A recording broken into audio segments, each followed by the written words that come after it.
લક્ષ્ય ન્યૂઝ, એક નજર, એક લક્ષ્ય. રાધનપુરમાં રેશન કાર્ડ બંધ કરવાની કાર્યવાહી સામે ગંભીર સવાલો. રાધનપુર તાલુકામાં રેશન કાર્ડ બંધ કરવાની કાર્યવાહી સામે ગંભીર સવાલો. સાચા લાભાર્થીઓ છેલ્લા 4 મહિનાથી અનાજથી વંચિત.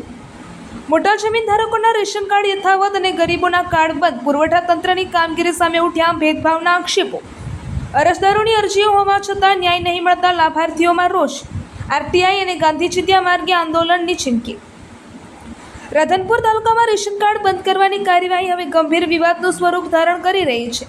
રાજ્ય સરકાર દ્વારા વધુ જમીન ધરાવતા અને નિયમો મુજબ અપાત્ર ઠરતા લાભાર્થીઓના રેશન કાર્ડ બંધ કરવાની કાર્યવાહી હાથ ધરવામાં આવી હતી. પરંતુ તાલુકાના અનેક ગામોમાંથી એવી ફરિયાદો સામે આવી રહી છે કે વાસ્તવમાં રેશનનો લાભ મેળવવા પાત્ર ગરીબ અને મધ્યમવર્ગીય પરિવારજનોના જ રેશન કાર્ડ બંધ કરી દેવામાં આવ્યા છે.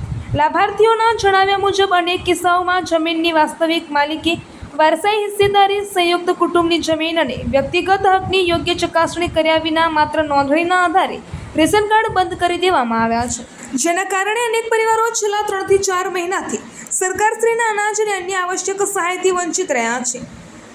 સૌથી ગંભીર બાબત એ છે કે એક તરફ ગરીબ અને જરૂરિયાતમંદ પરિવારો પોતાના હક માટે કચેરીના ધક્કા ખાઈ રહ્યા છે, જ્યારે બીજી તરફ તાલુકામાં અનેક મોટા જમીન ધારકો અને આર્થિક રીતે સક્ષમ પરિવારોના રેશન કાર્ડ હજુ પણ ચાલુ હોવાના આક્ષેપો થઈ રહ્યા છે.